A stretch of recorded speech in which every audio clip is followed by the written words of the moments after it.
nights. Fire. I may or may not have already tasted something I'm supposed to be tasting. I couldn't wait. It's a bad fire. Welcome to episode 102. How exciting is that? I'm back from Canada. A whole week in Canada.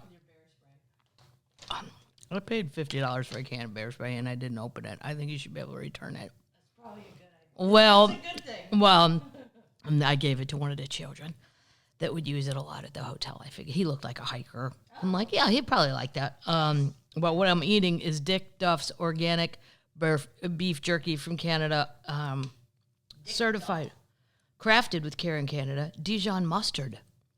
They don't really taste the mustard, though. No. Organic beef jerky, also known as jerky de boeuf boulognique by Olico. Something in French. I took French in high school, but they didn't teach us how to talk about jerky. Yeah, we didn't get to that. No. We did where's the library? Où est la bibliothèque? I remember that. Yeah. Lucien, I know that. It's my dog. Okay. Canada was so much fun. I think you guys should all go, and you should go to the west, and you should go to Banff, the state park. And next time I'm going further north and further north.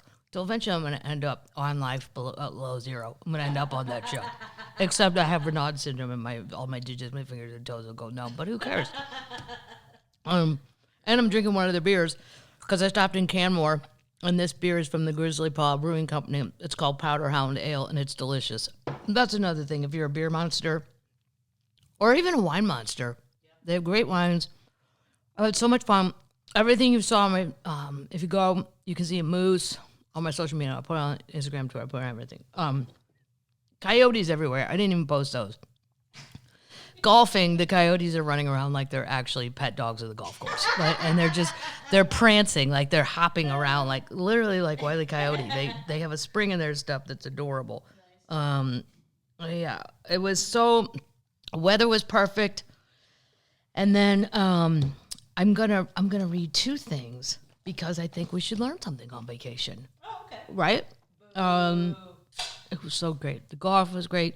Hiking was great. I'm not even that big of a hiker. But you know what? There's a lot of tourists up in Canada that don't really do those activities. So it wasn't that crowded. It's always crowded at the main point. Like if you go to Lake Louise, wherever the tourist bus dump people off, there's way too many people. But if you just go hiking, there's certain groups of people that just aren't into that. I'm not going to say. It's a tiny little glass you have. It's a half pint. Literally a half pint of beer. No, the Grizzly Paw. I bought it. I thought I bought a pint glass. I didn't realize that. I bought a half pint glass. That's funny. Like a shot glass. Well, Shot of beer. No, it's good enough. So if you ever get to go, because I'm obsessed with the wildlife. There's no place on earth I wake up at 5 a.m. and think, if I go outside right now, I could see bears. I get so excited. I got to go see that moose again. Because the moose that I saw was 5:30 in the morning, going in the back-ass woods, coming out of some hotel, and it was a creek bed, and there he was, and he was just, like, magical, and he's old. He had a giant rack. It's so bad. I'm like, I don't think God took enough time with some animals' defense systems. Like, it looks so heavy. I think, well, how big of a headache does that moose have? And he doesn't have Advil, and he has to put up with this shit. Even his neck's like, oh, my God, I'm me again, and I got to go all the way across this creek. I don't know. Maybe it doesn't feel heavy considering they weigh 1,000 pounds, but I don't know. The elk that I saw at a golf course called Silvertip, their antlers seem to match their body. Like the mooses just seem so cumbersome. Yeah. I felt sorry for the old man. And I know all the Canadians like, oh my God, I was very far away. Yeah. I can be an American idiot, but not regarding animals. Usually it's about other things. Math. Imperial metric. I know to stay far away. I was on a bridge with a running car. If anything, I was going to get hit by another car. Believe me, I thought about that the entire time. I'm like, is this worth dying over this video? And I thought, yeah, it is. Because it's 1 in a million. Yep. I've been to Canada tons of times. I've never seen a moose, especially not like that. I've seen elk, lots of elk. Deer, the mosquitoes were pretty bad too. Word up, bring your own bug spray. Bring deep woods. Mm-hmm. But, so this is kind of awesome. And they have T-shirts in town if you're interested in buying one. There's the biggest grizzly in Banff Park. And Banff Park is huge. It's like the size of Missouri. I mean, it's not like a park downtown. It's a national forest. But the biggest grizzly they know of there, they've named the boss. Cool. Yep. And there's tons of pictures. He's already been sighted this year. He's out. He's back. So I'm going to tell you a little story about the boss. He weighs about 600 pounds. Now, I did not see the boss. I'm not sure I'd want to see the boss. I just kind of want to see some cubs playing. Like the guy at the golf course. There's actually a guy, Marshall, who knows my comedy and stuff. And I met him before when I'd gone up there. And he was still there. Everybody got their jobs back after COVID. Well, my friends did. Randy at the one golf course and Marshall. And he showed me pictures of two cubs wrestling on one of the holes up at Silvertip, and it was adorable. But Mama's somewhere nearby. That's why, yeah. But seeing the boss, he doesn't look cute. No. Like some of the bears look like stuffed animals. And you're like, oh, that won't hurt me. Right. But no. He looks like he's looking to kill you, like actively hopes to kill you. He's hungry. For residents of the resort town of Banff, located on the edge of Canada's oldest national park, seeing wildlife on a daily basis is just par for the course. Animals are constantly moving and they are in town too. There's giant mule deer in town. For Banff, a bear sighting is just part of a regular day, unless it's the boss. Yeah, you'll have to go Google a picture of him. The boss, formerly known by his ID number, Bear 122, is an adult grizzly bear weighing over 600 pounds who lives and hunts in the vicinity of the town. He's estimated to be around 20 years old, and he's the biggest bear in Banff National Park. But he's also got quite the reputation. A few of his accolades that have made him Banff's top bear include surviving getting hit by a train. He was hit by a train. Oh my God. He's eaten a number of black bears, and apparently has quite a way with the ladies because he's fathered a considerable number of offspring. Sexy boss. Stories from his life have only raised his star value, said Ryan Finney, who also works in the human wildlife conflict management. The epic stories, along with his massive size, have fed into his local status as a celebrity. Get it? They wrote it out. I didn't make that up. Even the boss's merchandise is sold at some of the tourist towns. Yeah. But Rafa says it's also just the fact that he spends more time around town and gets seen more often. A celebrity due to his appearances in action. Not quite sure how he got the nickname, though it stuck after wildlife and photographers in the public started calling him that. Because of his local legend status, the boss's coming going are a matter of gossip around town. Even further afield in nearby Calgary, where the Calgary Herald reported him waking up from hibernation last year, as well as national. Yeah, they when he's up, they all report it. Really? Everybody in Canada knows the boss is up. Since 2000, 21 grizzlies have been killed by trains within the park, but the bears spent a lot of time on the tracks for several reasons for this.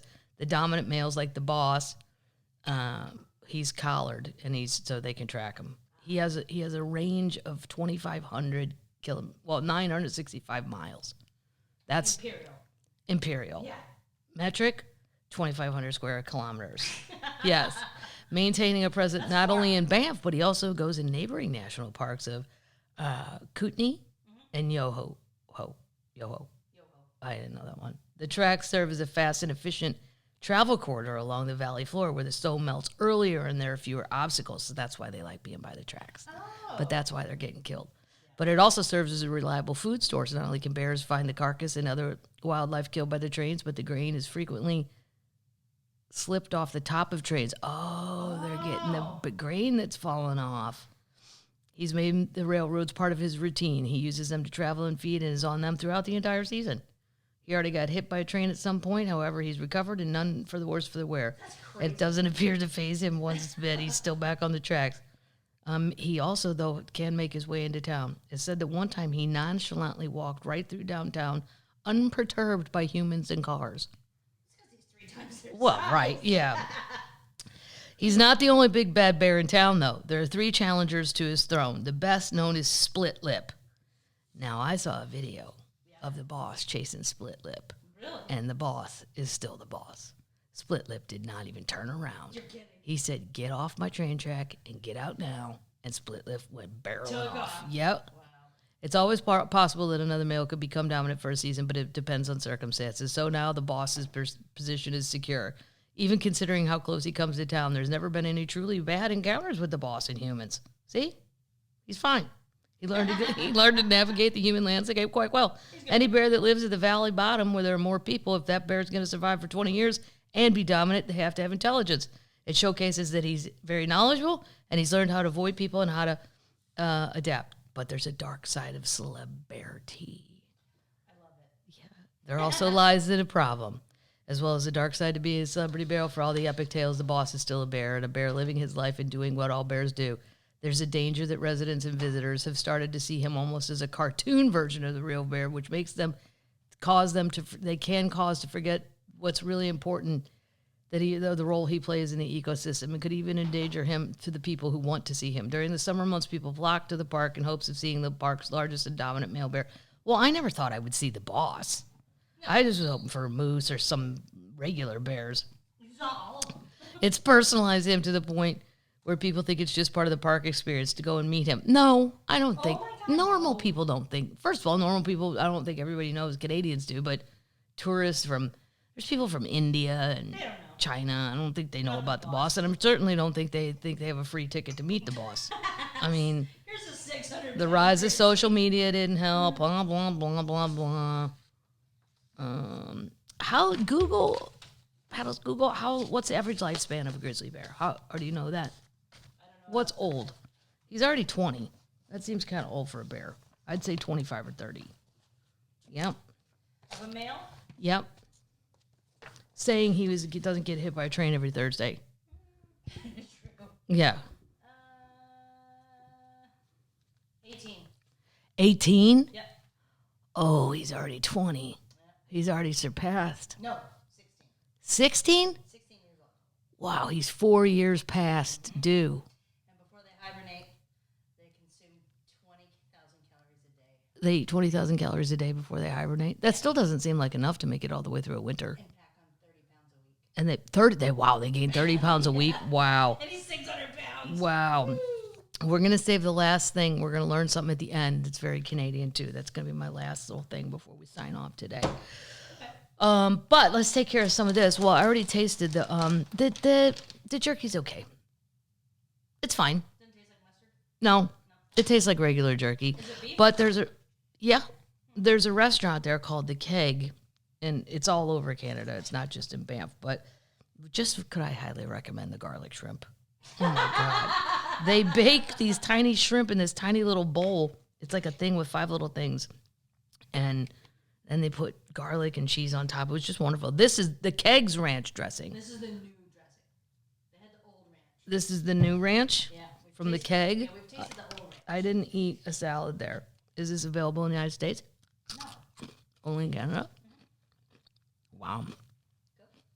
It's really good. It's tangy, but it's really good. Delicious. Yeah. And then I got everything at the Keg was good. Everything. What'd you eat? What'd you eat while you were out there? Well, there I had the garlic shrimp in a salad with and I had poutine. I went to different places to try it. I think the Grizzly Paws was my favorite. I like a darker gravy. Brown. Yeah, brown, dark brown. There's different shades of brown. Whoa. I know that's loud. Yeah. And the cheese curds always taste the same because they're all dunked in gravy. Delicious. And then people go, oh, people act like they've never seen gravy in French fries. No, it's how they do it. Okay? It's how they do it. Old Dutch, all dressed. Assaisonné in French, if you're interesting. Natural flavors. Saveur et colorant naturel. I'm telling you, Canada, you could save so much money by not printing everything in French, too. It's double the work. That's a government thing. Well, somebody tell Justin, but he's French. He'd probably get upset by that. Yeah. Why don't we lose the English? Blah. Well, because there's a lot more of English speaking. Wow, these are really good. Yeah. What does all dressed mean? Just like everything. It's got a lot of spice. It's got spice, kind of barbecue-y. Yeah. A little bit of Salt and vinegar. Love it. Ridgies. Old Dutch Ridgies. Basically ruffle chips. And you don't feel like you're eating such a bad thing when it's called a Ridgie. Right. It's a Ridgie. Sounds like a I could eat the whole bag. I'm not going to do that. vegetable. Right. Termite news. This lady, Jen, sent me a Sasquatch mug, but it's a female Sasquatch, and I love it. There's a video online of a Canadian family, too, but I don't know why. It probably came after my moose stuff or something. They have a video of a Sasquatch. Really? Yeah, I believe them, too. I'm not sure what we're seeing, but it's huge. Yeah, and they seem normal, like normal people. And I think they heard something, and so they just started videoing, like, hey, what's over there behind that wood pile? You'll see. Go online. Do Canadian family. This lady said, congratulations on 100 Pubcast.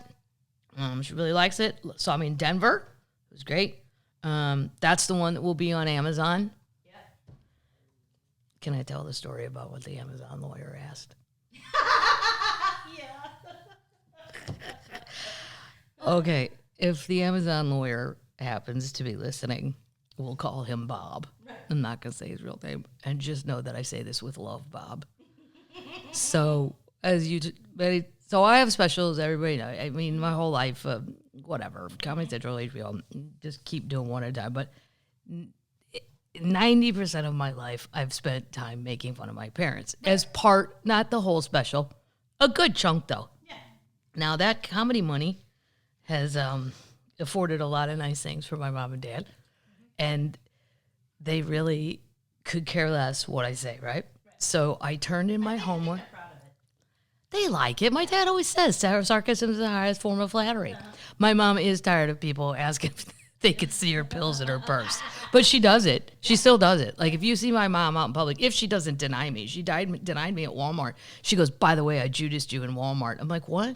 She goes, well, the lady saw my driver's license, whatever I was buying, the cold medicine, and then said, oh, do you know Kathleen Madigan? And I said, no. And I walked away. I was like, oh, my God, why would you? She goes, I just didn't feel like dealing with it. And your father was waiting on the car and the dog, blah, blah. But, yes. Anyway, I've been making fun of them my whole life. And so the Denver one that this lady's talking about, the special that will be on Amazon Prime, and it's an Amazon original, so you have to, play by their rules, which is fine. I'm a rule follower, but I turned in the special, a version of it. It's not quite finished, but to the law people, and there's quite a few jokes about my mom and dad in the next special. And the lawyer wrote back, this has never been brought up in 35 years of comedy. Right. Does Kathleen have a good relationship with Jack and Vicky? And so what I want to write back, I haven't decided what I'm going to do, but I want to write back, well, you can call them. And then I'm going to put their number, and he won't know what the area code 573 is, which is the Ozarks. And then I'm not going to give my parents a heads up. No. And I'm just going to have them call my mom's cell. A young lawyer from L.A. She's so curt on the phone, too, as it is. I could just see her going, I don't know anyone from Los Angeles. Click. And she'd just hang out versus my dad would be like, oh, yeah, what jokes are in there? We have a really good time with this. Like, blah, blah, blah. But it made me, this guy doesn't know, but I'm sure. And then I have a joke about one of my mom's friends being a little too drunk at golf. And that lady's name, the lawyer's like, does this lady really exist? And I'm like, you know what? Now that you say it, I'm not sure what the lady's name was. I think that's what it was, but my mom plays golf in Florida and Missouri. I can't keep track of all drunk ladies over 75. Nope. That's not on me, Bob. Bob. I really do. I really want to say, you know what? I feel like I have a good relationship with my parents, but why don't you call them? Why don't you check my homework? Matter of fact, why don't you call them on my behalf? Why don't you call them every Monday, Wednesday, and Friday? Anyway, thank you, Jen, for the Sasquatch thing. And then somebody, I'll tell you who, this is super fun. And I'm going to pass it on. And I don't know, because it's fun. It shouldn't be sitting around. It should be keep going around. Karen and Flo, during recent spring cleaning, we came across a souvenir from Cher's Farewell 2002 tour. Oh. You've given us a laugh, so we hope this brings a smile to you. It's awesome. Look at it. Look how big it is. Look at what was Cher thinking. She's so pretty. It's fantastic, but I haven't really had time because I just got back. I'm going to sit, and then I'm going to... It's the program. It is the whole program. Yeah, it's probably... They probably could have sold it on eBay. I'm sure there's some share fan. I want it. Well, you can't keep it. It's moving on, Paddles. You can look at it. You can keep it for a week. A week? A week. Why? Because it should be shared. It should keep getting... We pass it around to every termite that wants to see it. We're not managing that. I'm not going to manage it. You just start it. We start the chain. Oh my God. It's like a chain letter. You don't manage a chain letter. You start it or you end it. Those are illegal. Well, this is not illegal to pass share around the nation. We're passing it around. It's too good to sit like these people had it in their closet and forgot about it. That's what I'd end up doing. You would do the same. So we're not going to do that. There's a lot of termites out there that like share. And they might like to breeze through this with a beer. You don't know. Yeah. Or a glass of fine champagne. Or a glass of fine champagne. Or a can of champagne. Right. Sophia Coppola's canned champagnes. Who's complaining about that? No one. All right, so let's get moving on. Update. Queen news? Oh, it's worse. I don't have any Queen news. I was gone. I wasn't in pocket for all this. I don't know what the ladies are up to. Okay. I'll have it next week. Okay. I do check their Twitter even when I'm gone because I have fun on Twitter. Okay. This is terrible. Okay. Terrible news. Norway euthanizes beloved 1,300-pound walrus named Freya. It's awful. It's terrible. It's awful. It's the first time I agree with you wholeheartedly on the death penalty. For people, not the walrus. Line them up. The Norwegian government euthanized its celebrity walrus Freya. Okay, seriously, why couldn't we relocate her? I know she's fat, but she's already in a boat. Just tow that boat. She's getting in boats. Right. She already put herself She'll help you. as a passenger in a boat. Tow it. The decision to euthanize the walrus was made based on the overall assessment of the continued threat to human safety. Freya became a social media sensation this summer, said so-and-so who teaches at so-and-so and manages a Google map of Freya sightings. The young female had spent time at the Fort Oslo Fjord, an inlet in the country's southeastern coast, and was seen seemingly unafraid of humans, unlike most walruses.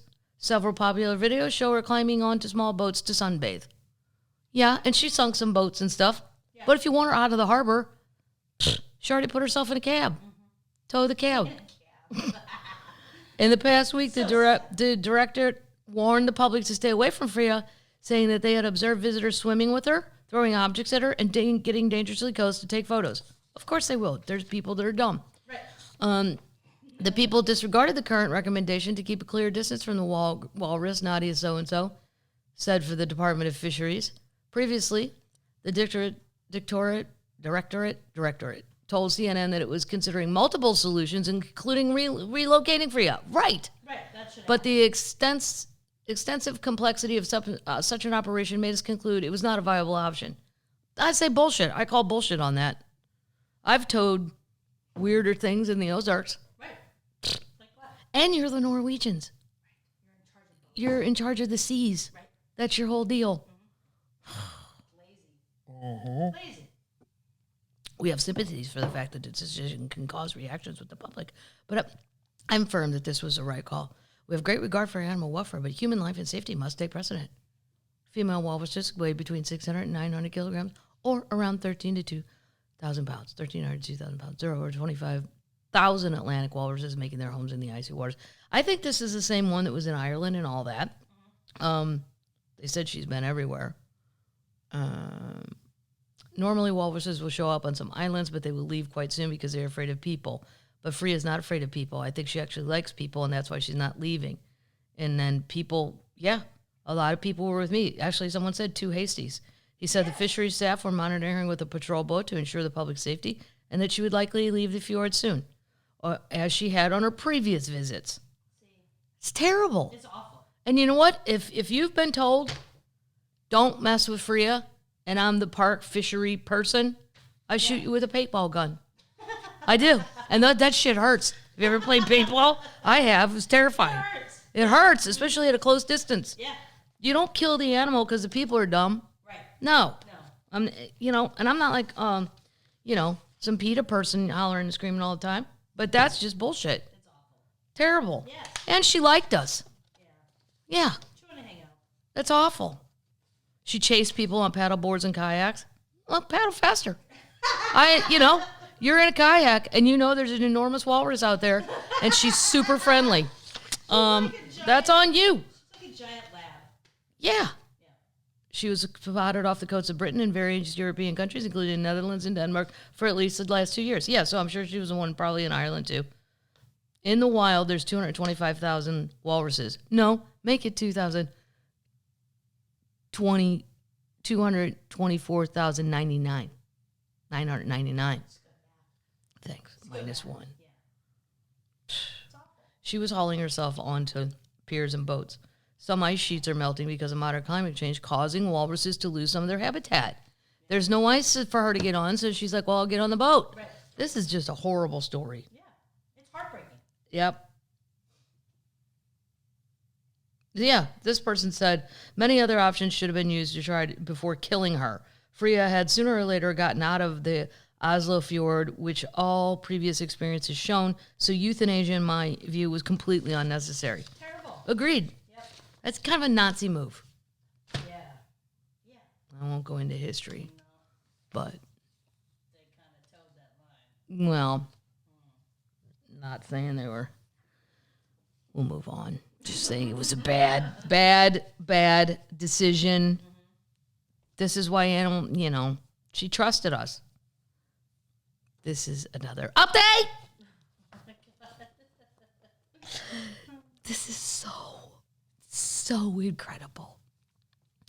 Adam Neumann, the WeWork guy.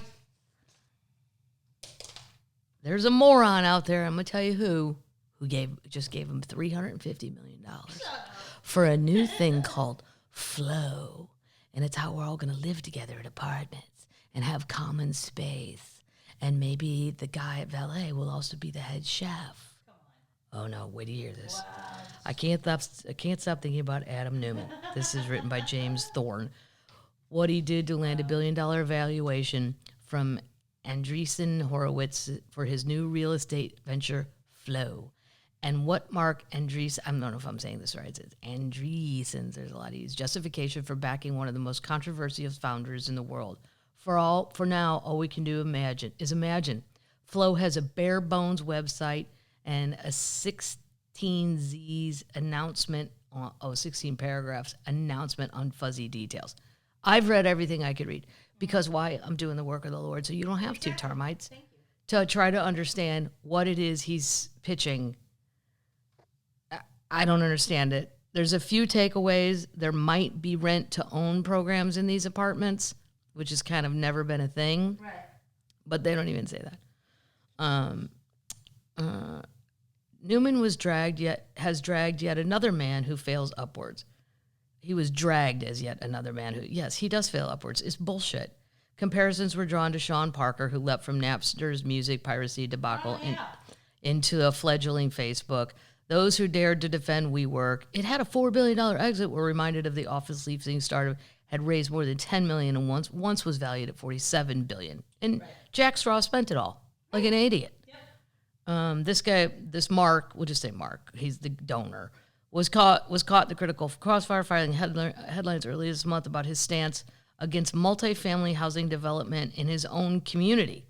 So what he wants to put out there with Adam Neumann, their new idea, he doesn't want in his area. Right. So he wrote in a public comment, since removed from the web, that he was immensely against rezoning efforts in the ultra-wealthy town of Atherton, California. I've never heard of that. That must be in Northern California. It's worth noting that nothing is known about the nature of the investment in Flow. It could be structured to provide downside protection to carry a significant debt component. Okay, that was too hard for me. I don't even know what I just said. Newman's defenders, Mark among them, pointed out that few people have disrupted an industry as forcefully as Newman did at commercial office space. Now, let's talk about that, too. It's by Stanford? Oh. WeWorks are still out there, and it's a company. But now, obviously, I don't have a real job. I think we know that. But, like, one time in Nashville, I met with a lawyer guy. He was very nice. His name was Chase. And his offices, he was young, so I'm sure it was probably the old guys in the office. They were redoing their offices. This is what he told me. I believed him. We went and met at a WeWork. It's fine. Yeah. I mean, but it was just office space. It's just so he and I could sit at a conference room, which, I mean, as much as I make fun of the children at Starbucks, I could have met him at Starbucks. I could have met him at a bar. There's a bar where I know in Nashville you can still smoke. I could have met him there, and he could have smoked his little cigarettes. Anyway, so the WeWork idea, I don't know. They're there. Do you guys know anybody that uses them often?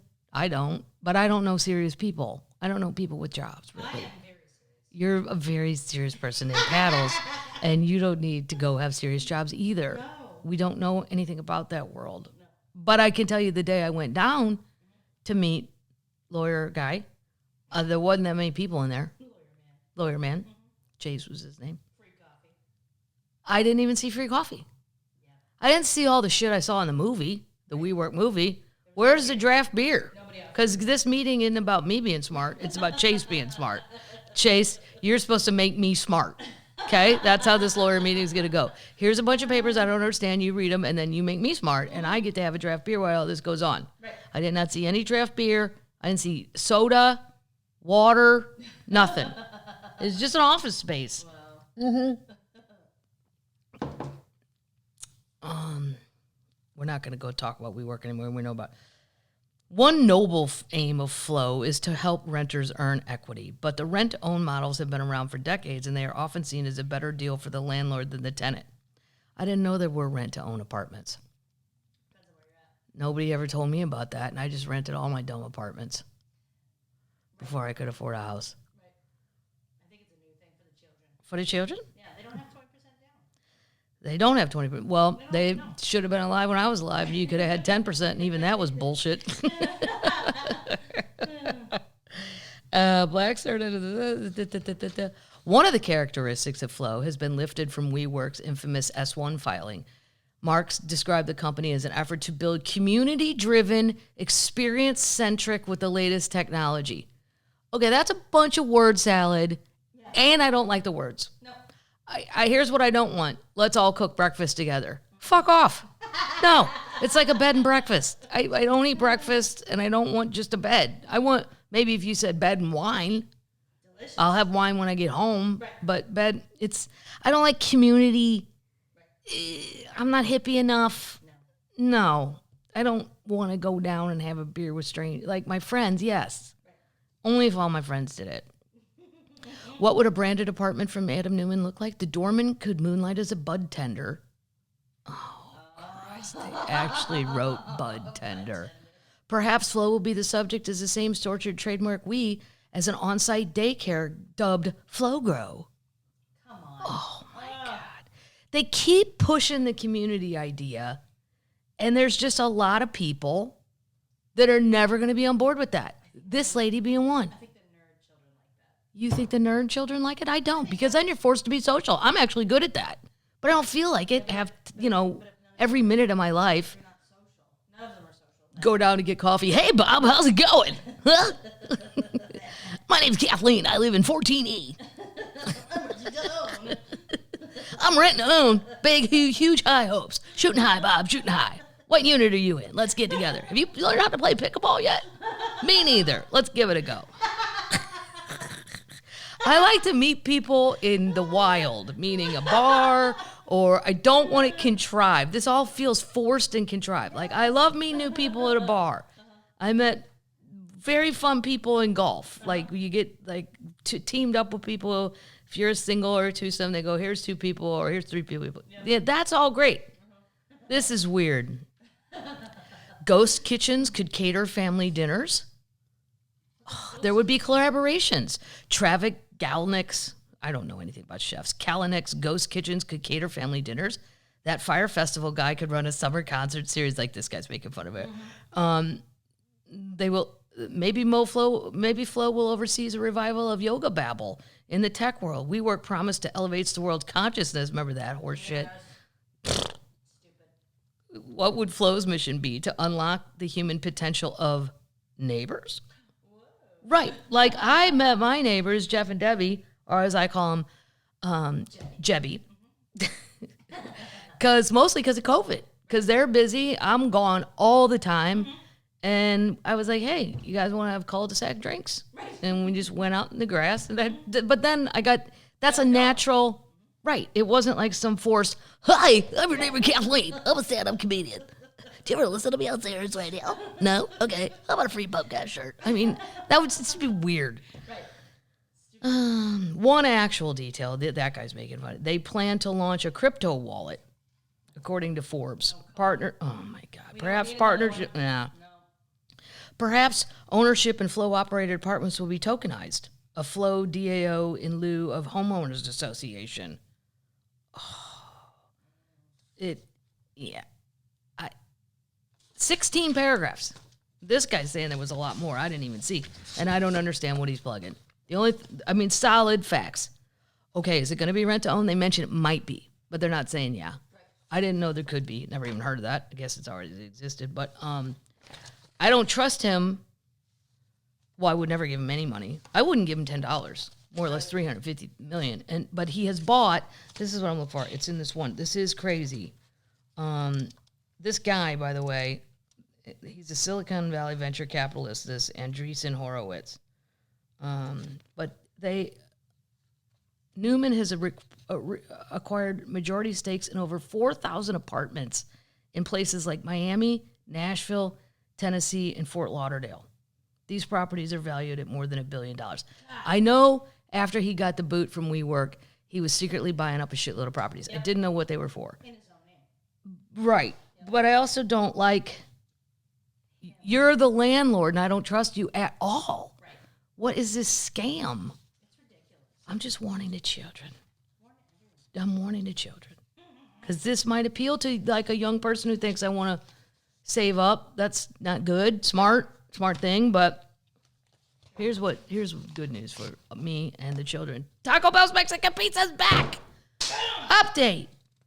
And it's here to stay. Oh, great. Yep. The supply chain has resolved this. In 1985, that's when they unveiled it. Wow. Yep. Originally sold as a Piazza Pizza. Close to 40 years ago, the pizza tostada was a casualty of the streamlined menu of Taco Bell introduced in 2020. That's when they killed it. And then remember, we did the stories about Dolly wanting it back because she liked it. Queen Dolly liked it. She had a lot to do with it. And then other people made videos online, some of the children on TikTok, famous children. They are upset about it too. And maybe there's enough feedback. It's back, September 5th. So party like a rock star on September 5th. Trader update. Trader update. This is crazy. This is so fucked up.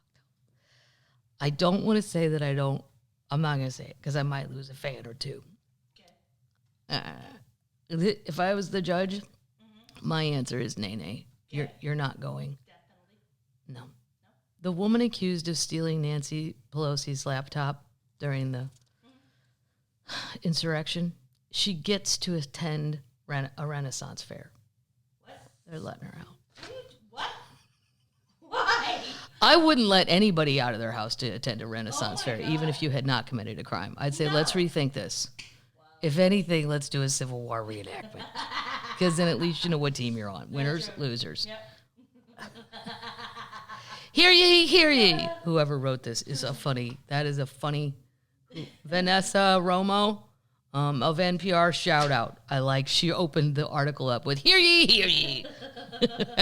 When Riley Williams, who's accused of stealing Nancy Pelosi's laptop during the January 6th insurrection, was released from jail last year, the judge ordered that Williams would only be able to leave home for work, court proceedings, and a handful of approved outings.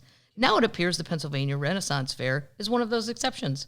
The 25-year-old has been granted permission to attend Fairies and Fantasies themed fair for 8 hours over the weekend. Why? That's what her lawyer said. She's confined to her home 24/7 with exceptions. Every once in a while, if there's an activity that interests her, we ask if she can attend. Oh my God. This is not the first time the Mechanicsburg, Pennsylvania resident has been allowed a reprieve from house arrest. She noted that prosecutors are generally amenable to letting her go on day-long adventures. This weekend, that might mean potentially partaking in some corseted cosplay, making preparations for a make-believe Renaissance wedding, or enjoying a good old-fashioned jousting competition. Well, I would like that if they were doing it for real. If it's for real. Oh, which sounds like a nice break from the serious charges Williams faces. Yeah, prosecutors say Williams stole Pelosi's computer from the Speaker's office, which they say Williams boasted on her social media platform. Oh, the children. When you commit the crime, don't take videos, don't post it. What are we learning? The FBI was investigating whether Williams allegedly planned on selling the laptop to Russia's foreign intelligence agency. She wrote on social media, "I took Nancy Pelosi's hard drives. I don't care. Kill me." Okay. Well, let's put her in a jousting match. Exactly. Make it for reals, though. Yep, no armor. Nope, and I want the other person to be a professional. Professional jouster. No, I don't want to kill her, but 895 people have been arrested. I don't want to kill her, but I don't know that I'm letting her go to a Renaissance fair. No. She's not going to cause any harm, but I mean, It's not prison. her headshot, she looks a little like she's still got something going on there. I don't know. Maybe it's just a headshot. I don't know. Okay, this is unbelievable. It's called a mugshot. Right, it's a mugshot, Mugshot. not a headshot. I just got new headshots. I had to. I hate it. But the guy here made it really fun. So, yeah, I did. Yeah, the makeup lady was a lot of fun, and the hair guy and the photographer guy was a lot of fun. There was no hair guy. I do my own hair. It's not really that hard. This is one in a zillion. Okay. Woman who lived on the street where the Grand Prairie Cobra escaped moved next door to where a, quote, Oak Cliff tiger was found. What? We've talked about this termites, the Grand Prairie, Wow. the Grand Prairie rattlesnake. It's in my act now. It's about the rattlesnake in Grand Prairie, Texas. Maybe she. Dallas, Texas. You will not believe Lisa Fonseca's story. And a coincidence so amazing, I uttered no fucking way when she told me. Oak Cliff and social media are losing their collective minds after a tiger cub was seized by law enforcement on Wednesday near such and such Meadowgate Lane. Blah, blah. It was found caged by federal agents and the Dallas Police Department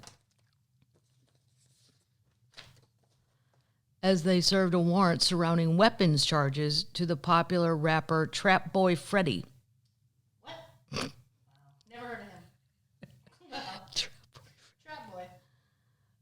By the way, my dad went, Like, who's Trap Boy? I don't know Trap Boy. remember the Trap Queens? Trap Queens? Remember that? Yeah, I remember the Trap Queen. No, is that what the BET. yeah. Yeah, it was a show. Was it called Trap Queens? About female drug dealers? Yeah. I liked it. Yeah. Most of the episodes were in Detroit. I don't know if they ever went outside of Detroit, but You didn't have to. Lisa watched all the commotion unfold outside her home. She recently moved to the area after serving hard time living on the street where the Grand Prairie Cobra got loose. Yes, what a nightmare. Fonseca told she lived a few houses down from the snake escape. The West-banded African cobra made so many headlines when it went missing in August last year. To this day, it's never been found, but wildlife experts say it's doubtful it's still alive. Says you. Right. Yeah, Dallas gets cold in the winter, but things learn how to adapt.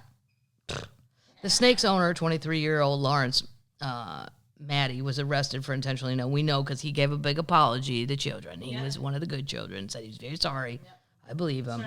Today, Fonseca learned wildlife seems to follow her wherever she goes. Can you imagine? You're on that street, then she goes, I came out yesterday and saw a lot of cops, yellow tape, and a lot of unmarked vehicles. They took out a kennel, and I didn't get to see what was in it. What are the odds? What a coincidence, Fonseca said with a laugh. The tiger looked cute, though. If I can live 2 houses out from a cobra, I could survive a tiger. If you're wondering whether it's possible to own a tiger in Texas, all you need is a permit and proper insurance. You must also find local animal control or your sheriff and meet caging requirements. But it's illegal to own a tiger within the city limits of Dallas and Houston. Good to know. Right. Video of the tiger down in H-Town, Houston. Last year, a giant tiger escaped its owner's house and sparked panic while roaming a neighborhood. Video of the tiger prowling around the suburbs was a sight you couldn't forget. Fonseca said she may not have been able to handle another escape. Yeah, what would have happened if it did get older, grew up, and escaped? I don't even want to think about it. She said she's glad it wasn't another cobra living next door. When I asked, she said, what animal is she going to run into after this? And she said, soon to be found. We'll find out. But what are the odds you're that lady? That's crazy. You know, that's crazy. That's a crazy update. Here's another update. Trap queen. Lots. Trap queen is drug slang for a strong, loyal woman. Trap queen is drug slang for a strong, loyal woman. Yeah. So trap boy. Trap boy Freddy. Yeah. Strong and loyal. Strong and loyal. Well, apparently it's strong enough that he thought he was going to be fine having a pet tiger. Totally. Oh, my God. Update. Okay. We talked about Starbucks in Russia getting sold, right? Yeah. Well, they've rebranded it, and it's open. A restaurateur and rapper duo unveiled Stars Coffee on Thursday, reopening the chain of coffee shops in Russia formerly owned by Starbucks, the latest major company rebranding after months-long Western corporate exodus from the country. Okay, well, they have... I'm looking at the label. Oh, you guys got to go look. I mean, it looks exactly like Starbucks. And then the lady inside the circle, from a distance, looks like Frida. But then up close, it looks like Madonna with a cop hat on. I can't. It's so the same. I mean, the circle, the lady inside the stick, he just totally, but you know, what is Starbucks care, I guess. Madonna, Freddie Mercury. Here's some more rappers I don't know. At a packed lunch in central Moscow, rapper Timati. Is he Japanese? Timati. I don't know. Presented the new brand whose logo features an image of a woman with a star above her head alongside co-owner and restaurateur Anton Pinsky before shops start opening Friday. Banned from the U.S. using the Starbucks logo, they said they thought to find some continuity, namely the circular shape and the female gender, which he said contrasted nicely with the brown cigar-like masculine color in the new logo. Then they had a Russian singer, Timur Yunusov, better known as Timati, I don't even know, drinks coffee at a newly opened Stars coffee shop at the former location of Starbucks at the coffee shop in Moscow, Russia. People's perceptions may be different, but if you compare it, apart from the circle, you won't find anything in common. Yeah. They import their beans from Latin America, Stars says, and Africa. We just found other suppliers, but the right roasters. And because the baristas mix it all correctly, we have a product that we think will be competitive. Seattle-based Starbucks, they had 130 stores. Yeah, there you go. So I won't ever be going to Russia, but if you do, are there any? I know I looked at the thing. You can look at this thing. It tells you where people are listening. Mostly the U.S. and Canada. I didn't see if there's any Russian termites, but if there are, could you please go to have a Stars and give us a review? Go hide. Is anybody going to vacation in Russia? No. No. Holy shit, they found it. We're moving on. Okay. Very jealous of this little boy because it's findable. A young boy has found an enormous tooth from a prehistoric shark in South Carolina. The boy was taking part in a fossil hunting trip in Somerville hosted by Palmetto Fossil Excursions when he stumbled upon a 4.75-inch tooth from a prehistoric megatooth shark known as, I can't say it, according, Megalodon. Congratulations, kiddo. Truly the find of a lifetime, the company said in the post. Finding the tooth from the ancient shark larger than 4 inches is the equivalent of finding a 6.5-inch long tooth from a megalodon. Wow. What do you mean it's the equivalent? It's a different species, yeah. But it's a megatooth thing. It's a megalodon, really. Probably not as big.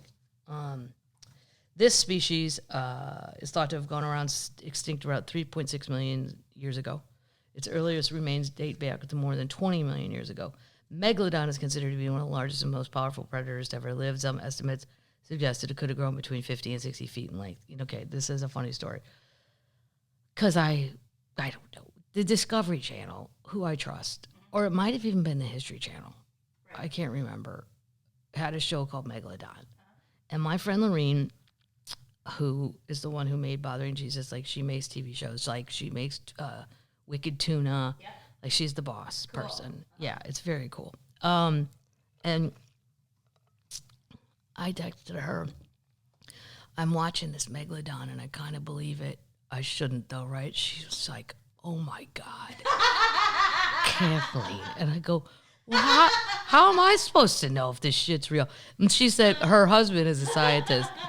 And she said, her husband, she said, Tony said if all the scientists are way, way, way too good looking, the show's fake, Kathleen. And I'm like, oh yeah, they were all smoking hot. This one boat that supposedly disappeared full of scientists and was never found again. I believed it. I'm like, well, why, so what? There's sharks out there we know are 20 feet. Why can't there be a super big daddy that's 50 feet? Totally. Yeah. Well, good for that little boy, though. There's pictures of him. He's adorable, and he's super duper excited, as I would be if I thought he found it on a beach or something. He actually went on a fossil. But see, my mom would go on that. She sent me a picture of something that she wants me to send to Jack Foxworthy, some rock she found. And I said, is that a penguin? And she's like, no, it's a something bird that the Indians carved. I still got to send it to Foxworthy. He'll tell me what it is. It really looks like a penguin. They could take you out of the middle of that relationship. Yeah. No shit. I'm just going to give my mom Jeff's number and go, I don't need to be passing these secret documents on of your weird finds. This is kind of cool. This is a holy shit they found. Well, no, I'm going to save this one for next week. Why? Well, because I already told you I was going to talk about a different one.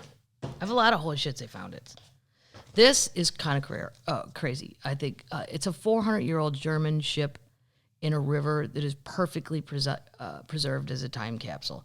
Now, what's in it isn't that exciting. It's barrels of limestone, but it's how it sank that preserved it perfectly. Oh.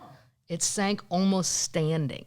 Oh, wow. So, yeah, it escaped decay from ravenous shipworms and has barrels of lime it was carrying from for the stone building industry centuries ago. The ship, a rare discovery, is from the Hanseatic period, when a group of northern European trade guilds dominated the Baltic and North Seas from the 13th to 17th century.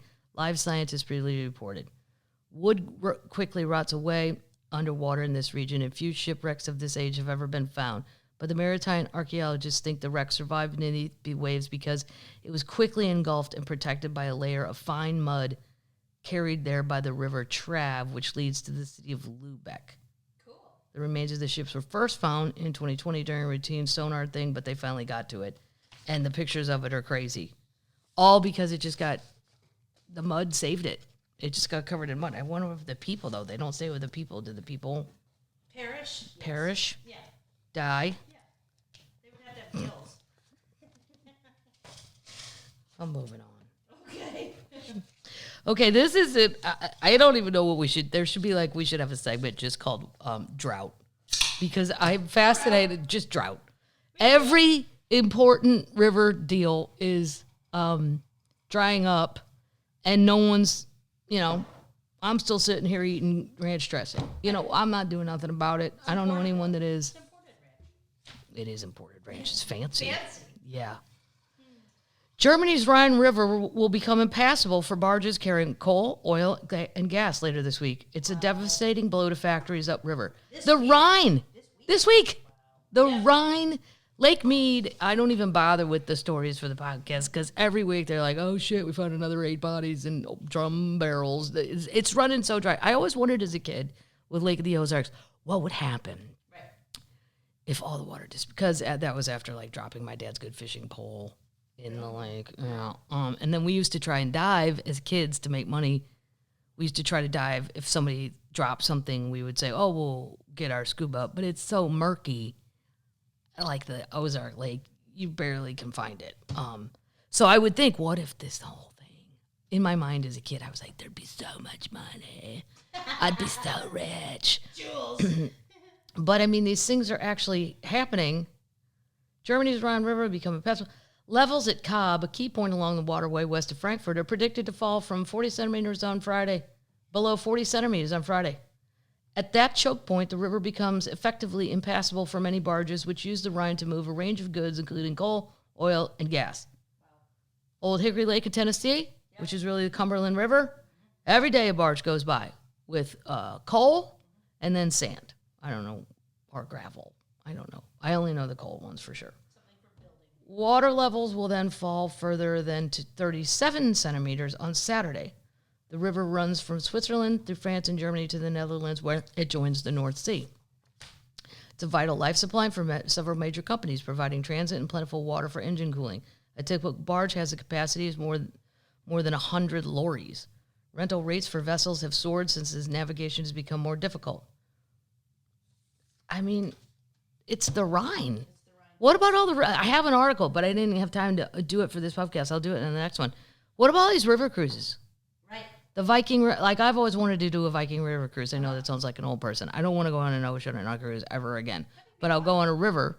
But, you know, for whatever reason, I get the Viking river cruise mailer deal. I'd never been on one. I don't know how they knew that I'd want to do that. They listen to your podcast. I don't think they listen to the Pubcast. I don't think so. I think they just know. They feel it. And they did have one through. You went all around the Baltic Sea and then the Black Sea, the Ukraine. So that one's out. Nobody's going to Ukraine on a river cruise. And now they're going to lose this one. I mean, that's the least of our problems when you read what it's really not carrying around. Deutsche Bank warned that this could be a further economic blow to Germany, which is already facing a recession as Moscow squeezes gas supplies. The heat wave is also affecting other rivers across the continent. French energy giant EDF said last week that the output of 2 of its nuclear power stations would be knocked down due to high water temperatures, while the Danube, which slices from Central Europe to the Black Sea, is also drying up. 30 centimeters? Yep. Oh, my God. Wow. See, this is what I'm saying. Then, well, it wouldn't work. But Europe needs the same faucet system I'm talking about for here. Wow. Yes. Where are the dams? Where are the dams? I don't know, but if the river doesn't have that much water, you could only have dammed up so much water. Right.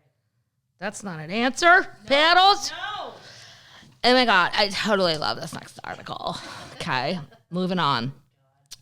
Yeah, I'm going to read. There is a person out there, a termite said it to me, that is with me on the idea of why don't we have giant water containers so when it floods in Kentucky or wherever, Hoop-de-Hoo or Tennessee or wherever, we gather all that water, and then when somebody's going...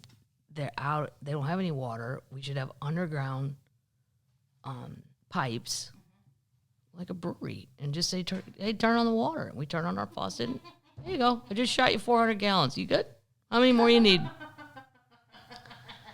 I'm not an engineer. Wow, nope. I'd like to state that for the record.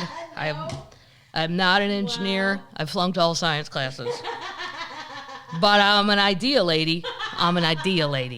And I'm good to have in your spitballing meeting. Let's have underground pipes. Why not? Move the water.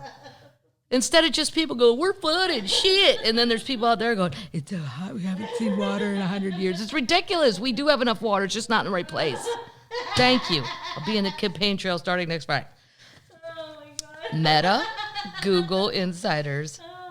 The disappearing perks are the end of the tech bro. Meta and Google are taking away all the little prizes for the children. Oh, no. This won't end well for them. No. And I don't mean for the children. No. Employees of major tech companies could exult in the good life at office. At the office, coffee made by top-notch baristas. Like, I don't even need a barista. No. I don't even need... I need one person to make regular coffee. It could be my mom. You don't have to have a talent. She makes terrible coffee. Well, my mom makes terrible coffee because she buys terrible coffee. Right. Okay. She makes Folgers and then gets cheap with about... For me to drink Folgers, I'm going to have to pour that whole can in the thing and then hit go. But she'll put like 2 teaspoons. I don't like to go to the grocery store that often. Okay. Maxwell House. Gross. I know. Only if you're desperate.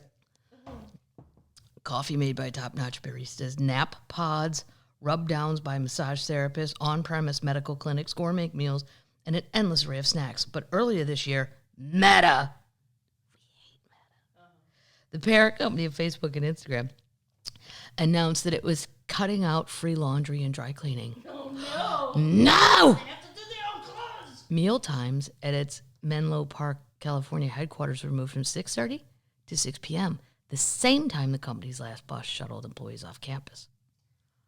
Mean. You're not getting free dinner because you got to go get your bus, don't you? This came on the heels of Google cutting out the options to expense lunch deliveries and fitness classes. Yeah, but Google's the one saying you can work from home. I get them confused because we talk so much about all this stuff on here. Google, I think, is the one saying, so if I'm going to work from home, I don't give a shit about any of this. No. Well, wait, though. Wait till you see how the children do that. They got a plan for that, too. Groceries are expensive. Could it be that the golden age of the tech bro is over? They're just picking away at it. I think of it as death by 1,000 cuts. One Meta insider said. Wow. Cutting perks affects morale, and it affects how you feel about the company as a whole and how much executives care about you. Oh, my God. It's true, though. You can't feed the monster and then take the food away. True. Can't do it. Nope. Add to that Meta CEO, and Meta doesn't let the children work from home, which is bullshit. And I know they're all not children, so don't get mad at me if I say that. I know there's full grown adults over the age of 40 there, but mostly it's younger people that are thinking, and they think it's exciting. And shit, if my first job would have had all this, yeah. According to Meta CEO Mark Zuckerberg, visibly losing his patience last month, when one of the company-wide conference call asked about whether Meta Days, extra time off during the pandemic, would continue. Remember that? When he was trying to give the speech about, you all have to work harder. And the one girl goes, yeah, okay, heard it. But what about vacation? You haven't addressed Meta Days, Mark. I'm ready to go. Given my tone in the Q&A, you probably heard, we already did that on this podcast. You have Mark saying, I expect to do more with less, and it's burning people out. When you're at a company like Meta, when they love you, it's amazing, but when they turn on you, it's awful. It feels very robotic. It puts everyone on edge. I wonder is the tech bro peak, and then there will be a dramatic downfall. Wow. It's a long way to drop. The biggest perk of Instagram was definitely food. Said an former employee of, somebody that worked at Instagram, of TikTok and Instagram, who has since launched her own startup. I really didn't have to go grocery shopping. All 3 meals were served in the company's incredible office. They employed Michelin star chefs to work in the kitchen. Shut up. Well, come on. Yeah. How about it? First of all, if it's available, is it free? I think so. The food was really high quality and made the accommodation to every dietary restriction. Kenneth, somebody, a former employee at Google's Mountain View, California office, said his favorite amenity was the bowling alley. Okay. Well, who doesn't like a bowling alley? Right. I love a bowling alley. They don't work anymore. But they don't work anymore? This is where they go spitball. This is where they go spitball. Oh, this is where they have a brainstorming meeting? Yeah. They also had so many games on TV. There was beer and alcohol everywhere. You could just take it whenever you wanted it. It was like Scout's honor with anything there. The fact that the offices were 24/7 was great, too. On weekends, I would take the shuttle to the office to use the gym, grab some snacks, and sit in the massage chair. See, the children even figured out how to use it when they weren't even working. When amenities cease to exist, it'll be like taking with you. I know. On their day off, they're like, let's go back in there and, get a sandwich. We'll go work out. We'll sit in that massage chair. I love it. When the amenities cease to exist, it could be like taking away a child's favorite toy. Dropbox used to offer hibachi grilled fish and beef tataki sushi with meat aged in-house at Tuck Shop in San Francisco headquarters. But in the wake of COVID and work-from-home adjustments, the company announced it would be initiating a flexible co-working setup at satellite office and later sold its 4-building headquarters. Gone was the fancy food along with the state-of-the-art gym, the meditation room, and a gaming arcade. I mean, come on. Wow. There's a happy medium to all this. Like, it's called Monopoly. It's called sandwiches. It's called free sandwiches. Right. Hey, guess what? There's 2 choices. Ham and Swiss, turkey and Swiss. You want lettuce? Bring your own, fucker. No. Free sandwiches. That meets you in the middle. You're getting fed. Who doesn't like a ham sandwich? Or turkey? You have a choice. We'll do a BLT. Well, we'll do a LT for the vegans. You get lettuce and tomato and mayonnaise. Do they eat mayonnaise? Listen to this. A former employee told Business Insider the removal of Tuck Shop, I think, had a psychological effect on people. Perks are definitely the top 5 most important things to consider before accepting a job. If you try to weigh differences between different companies, the perks can be the deciding factor. Yeah. How about the retirement plan? Right. How about dental and eye insurance? I don't care about that. The children don't care? No. Losing perks may be the deciding factor, making them want to leave. Now, this makes sense. There's now a bigger draw than any in-office perk working from home. Totes agree with the children on that one. Yep. And if I'm the boss, I'm letting them all work from home. Right. Eventually, if you're not, getting your job done, that'll show up and we'll move on from you. But I trust people, and I think they get more done at home, and you don't have to get all dressed. You don't have to take a shower. You don't have to put on makeup. Just go to work. Mm-hmm. I love it. Then we don't have to have dog sitting services and all this horse shit. You're on your own. Right. You do that. Right. Just turn in the work. Google, like Apple, has asked employees to return to the office 3 days a week, although the former is allowing some to work. Yeah, Google's allowing some to work fully remotely. Meta allows workers to return full-time, work on a hybrid agreement, or request to be completely remote. They won't grant it, though. That's what the children are saying. I'm reading all about it. Work culture's changed so much. People prefer to work on hybrid schedules. A big draw for Google and Meta is they have this incredible campus. But now it's like, if I only have to go to work once a week, what do I care about the campus? I'd rather just work from home. Exactly. I totally agree.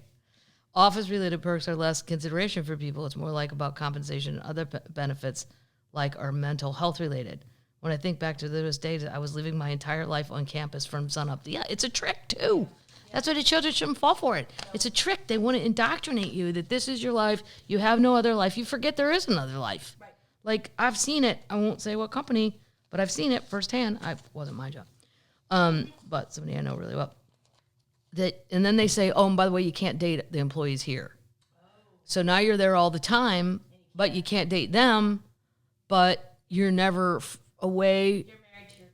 You're married to your job. And then you get the super nerds that don't socialize well anyway, and then they make some friends, but you can't date them. It's all very keep you single. It's culty. Yeah. Culty. I like it. Oh, my God. Scientist. This is where science is working in the favor of people like me. I want to see results. Tangible results. And I'd like it to be in the form of a Tasmanian tiger.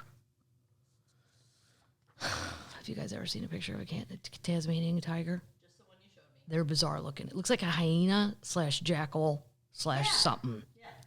Kind of out of the hyena family. Super weird. Yeah.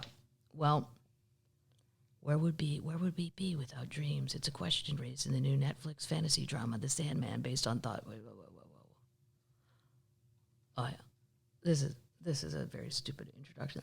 A Tasmanian tiger exhibit is displayed at the Australian Museum in Sydney in 2002. It may be time for the Tasmanian tiger to walk the earth again. A newly complex project will combine gene editing with ancient DNA retrieval, artificial wombs, and other technological advances to bring the striped carnivorous marsupial, which has been extinct for nearly 100 years, back to life. Now, termites. Yes. Mama Termite has seen some videos that are saying it's not extinct. Really? Go on the YouTube and type in Tasmanian tiger sightings. There are videos that come up that you go, well, if that ain't it, then that's a hyena. Could be. Well, I don't know if there's hyenas in Tasmania. Where are they? In Tasmania. That's it? Yeah. Well, I don't know if that's all, but that's the area they're named after. They're coyote-sized animals. I don't know. People have videos of saying there's one here. Now, they're saying they were extinct 100 years ago. Before they start trying to bring something back to life, let's make sure they're really not alive. Right. Google, put it in YouTube, see if any videos come up. Okay. Tasmanian tiger. Yeah, Tasmanian tiger sightings. So they're trying to do a Jurassic Park thing here. Yeah, there's all kinds of videos. Yeah. Click on one, see if you think you like it. 8 months ago, 1 day ago. 8 months ago. 11 months ago. A day ago? Yeah. Oh. You know, should we start doing this? We're going to get Jurassic Parky? I don't know. Yeah. I like the idea. Yeah, they're cool. They're cool, but do you see any videos that look believable? Mm-hmm. No, kind of like Sasquatch videos. Could be a coyote. Yeah. Yep. Yeah. Well, let's make sure, if we're going to bring animals back, let's make sure they're dead. Okay? I agree. United Airlines, they spent $10 million on flying taxis. What? Yeah. By now, I'm in favor of the Jetsons' future, as we all know. Their baggage But can't even work. they can't even get a real plane out of O'Hare. Nope. How about we upgrade? Let's take that $10 million and upgrade Chicago O'Hare's airport. Yeah. Hmm? It's terrible. Yeah. They put down a deposit for 24 passenger flying taxis from Archer Aviation, a San Francisco-based startup working on the aircraft auto hybrid. To be clear, the FAA has not yet approved those vehicles to begin ferrying passengers, but down payment is a sign of support from United that the technology is valid. American Airlines last year announced it would invest $25 million in separate electric aircraft company, but the money has reportedly not been delivered yet. American, you don't have $25 million on the bet on the future. You need to bet on now and get some pilots and get some crews. United, everyone. I'm all about the future, but right now is really shitty if you're out there trying to fly around in circles. Yes. If it wasn't for the Delta Lounge and nice bartenders, I would have quit this job. Yeah, it's just too difficult. But then I get excited when I go to Atlanta. I'm like, oh, yay, all my girls will be in the bar. I just got to make it to A, turn them all. Hi, Yvonne. Yeah, Teresa will be in Nashville. Then there's Jimmy. I love him. He's in Terminal B. Yeah, so these guys are all putting their money. And yes, we need money in the future, but it's like saying your house is a shit show and you're just putting down payments on lots. Yeah. Fix your house. Right. Fix your house. Fix your house. Fix your house. Fix your house. Come on. Okay. Velveeta. Oh, delicious. Staging a comeback. Did it go away? Yeah. Well, Velveeta never goes away, but it wanes in popularity because snobby people think it's terrible. I like it. I have well, and when you have there's 7 kids in my family, when you don't have a big grocery budget, that's the cheese you're getting. Right. I never had good cheese till I was probably It's got a lot of plastic in it. yeah. That's why I like Velveeta. It's filled with plastic and bad chemicals. I like it. Sales of the processed cheese product, which food snobs love to hate, have been in decline for decades. Then the pandemic hit, and suddenly stressed out homebound people wanted Velveeta for their queso, fudge, and extra cheesy mac and cheese. Fudge? I don't get the fudge part either. The sudden interest in the brand presented a rare chance to reintroduce itself to customers through those who hadn't bought Velveeta in years. We recognize that as a great business opportunity, said so-and-so senior brands communication. Velveeta wanted to make a big swing, and not just to boost sales, but to establish itself as part of the culture. We think Velveeta is an iconic brand, and it should be seen and viewed as such. Yeah, but iconic doesn't always mean great. True. You know, You can say, to change its image, Velveeta has had to change the way it talks about itself. That means fewer commercials about affordable, meltable cheese. That's the greatest thing about their product. They're like, here's our product. The minute you buy it, change it into something else. Because it's probably not as good just like this. But boy, if you get some heat on this, you can get some queso chips. Yeah. And more marketing stunts like cheese-scented nail polish and pricey Velveeta martinis. We tried the nail polish. Did you do it? It does not smell like Velveeta. I don't know what it smells like. It's a great yellow color though. Like if I was a Packers fan, We gotta do a video on I would paint my toenails. I got a green one and a yellow one. They came together. It's total Packers colors. Velveeta was born in 1918. I didn't know that. It was the brainchild of Swiss cheesemaker Emily Fry, who developed the product from cheese scrappings while working for Monroe Cheese Company in Monroe, New York. It was incorporated in 1923, operating out of Monroe, and was purchased by Kraft in 1927. Yep. It's the greatest thing since By the late 20s, Kraft was calling it a hit. Never in the history of our business we offered the trade a cheese product that had made such an immediate success as Velveeta. This is in 1929. Okay. It was delicious. 2 decades ago, it started to fail. People started to worry about the health impacts of highly processed foods. To make matters worse, in 2002, the FDA sent a letter to Kraft saying it could not use the term pasteurized processed cheese spread to describe Velveeta because it is made with milk protein concentrate. So Velveeta went from a cheese spread to a cheese product. Today, the company still makes Velveeta with milk protein concentrate and calls it pasteurized recipe cheese product. Who cares? Nobody buying this cares. Nope. You're either poor, or you just like it, or you want to melt it. None of those 3 groups give a shit what it's called or what it says. There's some great recipes in the rollout. Do they have great recipes? Yeah, the Veltini. The Veltini for the martini? It's a martini with cheese. Martini, ugh, I don't even drink martini. Yeah, we're doing it. Yeah. Velveeta shells were on the supermarket last year. I've been tempted to buy the Velveeta shells. Yeah, they look great. But see, then I think that, and then you go back to eat stuff you ate when you were a kid. One time during COVID, I was like, you know what? I'm getting SpaghettiOs and meatballs. Loved them as a kid. And then as an adult, I'm like, oh, yeah. That's a miss. It's a miss. It'd be very good hungover. But if you're not hungover. Sweet. Yeah, it is kind of sweet. Well, this is their big chance. Their nail polish was a big hit. Yeah. It's comfort food. They're pushing that. Then the Veltini. Oh, they did it on the Today Show too. Yeah. Hoda said she hated it. No, girl, no. Jenna Bush Hager said it was fine. It wasn't bad. Bad reviews don't matter for Velveeta, which is often the butt of the joke. Overall, we're pleased with the world, which is the way the world has received the Velveeta Veltini. The most important thing is to get people to think about Velveeta again. Exactly. Yeah. I like it. Sales are back up 3.2% through July. Okay. So think about it. You know, I haven't melted Velveeta in a very long time. We should. It takes 10 seconds. It takes 10 seconds to melt it. Like for nacho dip. Grilled cheese sandwich. Grilled cheese sandwich? No, it's too rich for that. No, you need slices. Yeah. That's a term. The average person tells 4 lies a day.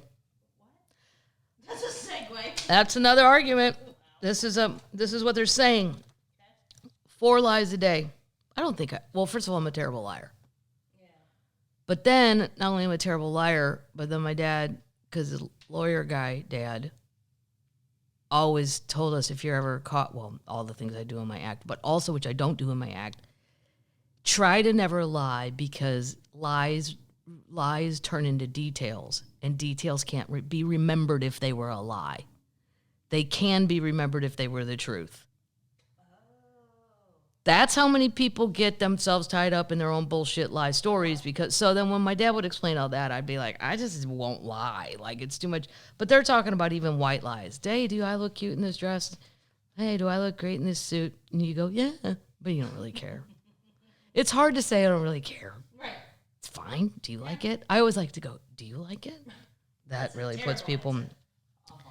Yeah, and then it's the people with poker faces. The article goes through a lot of what would already be considered like, do you really? Interestingly enough, more than 2 in 5 people think that themselves are someone who wears their heart on their sleeve and finds it difficult to hide their emotions, despite lying and feeling they are lied to. 54% say honesty is very important to them. I guess it's stuff I don't care about, but I wouldn't ask the question if I didn't care. Right. If I like my pants, I like my pants. Right. I don't care if you like my pants. Or if anybody else likes my pants. Yeah. Do you like my jeans? Then they tell you about like eye directions and then the micro smirk. If you can tell people, I'm a terrible liar because of all the reasons I just said. But even though I'm very bad at it, I do think I know when people are lying. You don't know. I can just pick sometimes, not all the time, where I just pick up, well, that person's full of shit. Great. 4 lies a day. Think about it. It's a lot. Tarmet's more or less. I don't think I tell 4 lies in a day. No. And bullshit lies like, hey, I like your new car, even if I don't. People just like to hear a nice thing. Is that a lie? Nah. It's a gray area. Yeah. I'm not going to tell my friend, hey, I like your new car, but I hate that color. Yeah. It's just not necessary. Nope. So both are true. We just picked that apart. Yeah. What's your definition of a lie? Right. What is your definition of a lie? What is. Bill Clinton.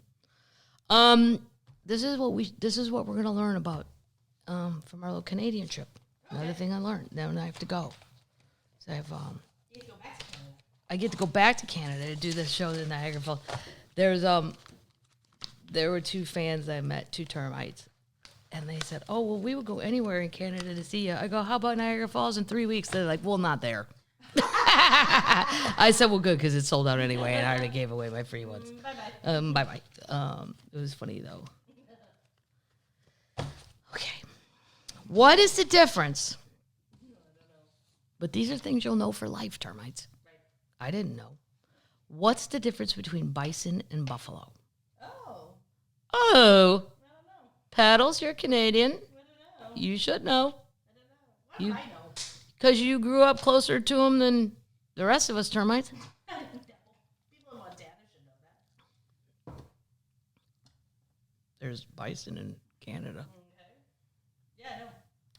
Never mind what the unofficial anthem of the American West says about buffalo roaming. The type of bovid is not found on U.S. soil. We do not have.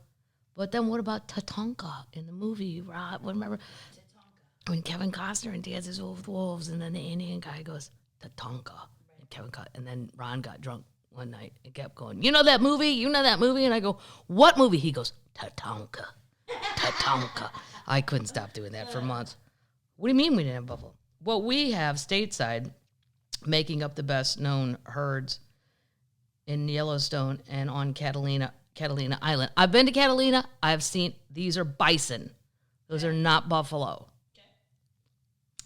Though some bisons are colloquially called buffalo, the 2 are biologically different, unconnected in their ranges, and can be told apart by a few distinguishing features. Here's what you need to know. Now you'll know this forever, termites. Key differences: the range.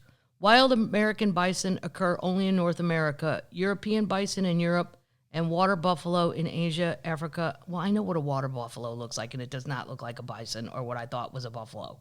No. They look crazy.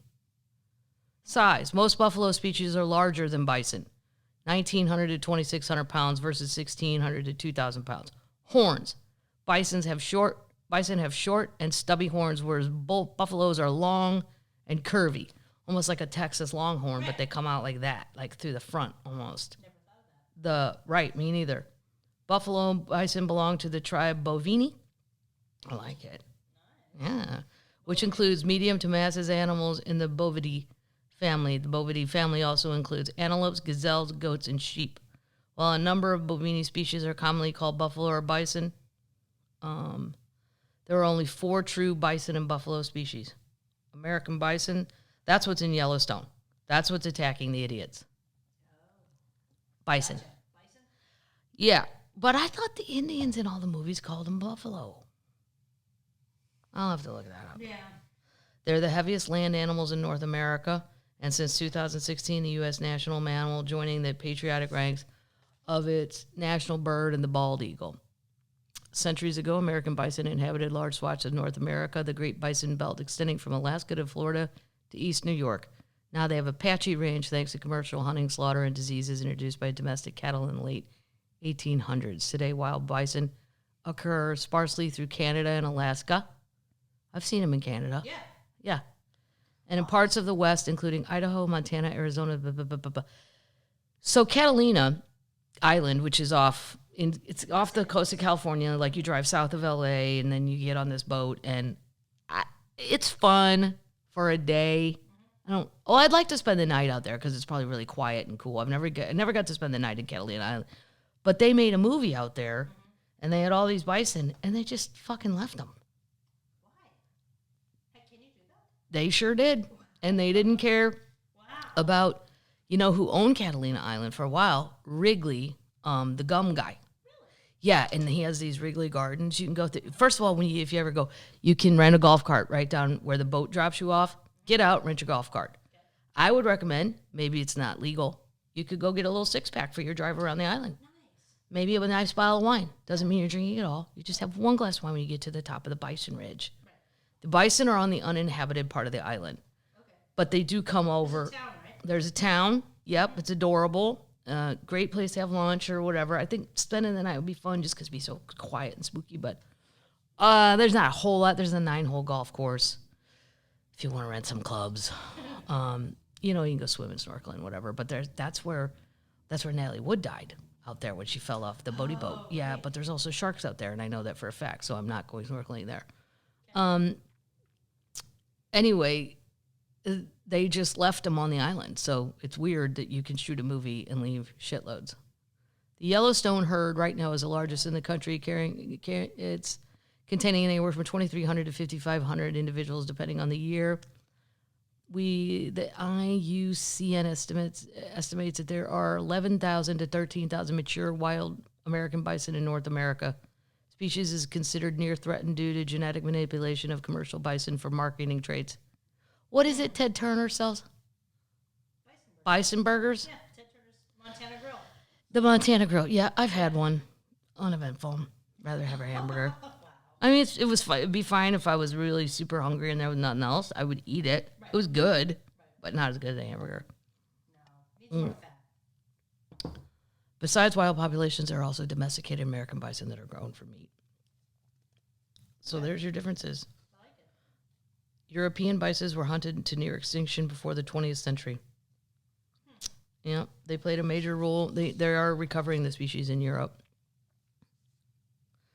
And then it goes into wild water buffalo, which are in Africa, and I probably won't ever go there either. No. Lewis went one year. He's like, do you want to go on a safari? And I go, if it's like in Indiana. I mean, in theory, yes. But right now, as much as we travel, do I feel like flying to Frankfurt to fly down to Africa and I got to get shots? And all the animals that I want to see, I can see at the zoo. I know it's terrible. Yeah, shots. You have to get a lot of shots. I don't want to get shots. All right, termites. I leave you now. Great vacation. Hope you guys are having fun. Are the children all back in school? Everybody? I think so. I think everybody's back, right? Is there any late starters? September people? Canada. Little kids? Canada? Canadians. The keg dressing is really good. I'm going to go make something with it. All right, termites. We be good? There's still t-shirts on the website. T-shirts on the website? Yep. All the fall dates? Are on sale. Are on sale. Chattanooga, coming your way. Knoxville, coming your way. Asheville, coming your way. Mm-hmm. Dallas, Austin. Dallas is sold out. Austin, I don't think so, not yet. Ithaca, Rochester. Asheville, I already said that. Yep. Fort Collins. Mm-hmm. Right. Yep. Colorado Springs. Yep. And then come back for Stevie. What? Then you come back for Stevie. Yeah, what's Stevie next? All right, termites. You behave yourselves. What? All the spring dates are going to go on sale very soon. They're going to be announced on the 13th of September, and there will be a video, actually, with my parents announcing it. Because Jack and Vicky, when left to their own devices, are wonderful at making a video. Do you have a good relationship with them? I don't know. Me and my sister were laughing so hard. I go, I'm giving them mom's cell. She goes, oh, Christ, you'll end up losing your special. She'll just be like, what kind of asshole would call me when I'm playing at golf? Don't you know I'm having a nap? Who is this? I don't know anyone from this area code. Amazon. Yeah. Amazon. Well, you know what? That's funny you should call because you people delivered a coffee table and wouldn't let me send it back. You don't even want to get a hold of Vicky Madigan on her cell when she's not expecting you. No. All right, termites. Be good, termites. We're almost fall, termites. It's almost football time. Which, by the way, oh my God, my Cardinals, 5 games ahead in first place. And to every single sports person on ESPN that in July we're calling the Cardinals a wild card. And I'm like, why are you saying that When it's the end of July and we're only 2 games back in Milwaukee, Colton's hiding back here. Although he came to St. Louis, and we gave him a giant round of applause because we're good fans and we love Colton. Even though he had to go, he didn't want to go. Sad times. I would have kept him. Yep. But anyway. We're all aware. Well, St. Louis would be a wild card. I'm like, you can't, all of August is left. Quiet, bitches. And then, boom, the Cardinals. And I was totally wrong about Albert Pujols. He's 64 years old, and he hits 20 home runs a game. Most of the time, they're grand slams. So, yes, that'd be 80 runs a game. It's just been, it's quite a run. But football's starting soon. And Tommy came back to practice. Yay. He came back to training camp. The people are like, oh, I think he's off taping The Masked Singer. Come on. If he really did that, then I'm going to lose respect for Tommy. And I'm going to have to move on to someone else and divorce him because you can't do that when it's practice time. I think he went home because his parents are getting old. His dad I read all the stuff. His dad had a terrible COVID deal, like 3 weeks in the hospital and all that. His parents are like my age, Things happen. You got to. Have you drafted your fantasy team? I have not drafted my fantasy team. Really doesn't matter as long as I get Tom. Everything after that just falls into place. And I know you're going to choose Derrick Henry. And I know I love him. Kathy's going to pick Drew Brees, even though he's no longer playing. Totally. She'll be like, well, you don't know he could come out of retirement. I just want to have him just in case. Okay, Kath. So I don't know. All right, termites. Go enjoy the rest of what's left of summer.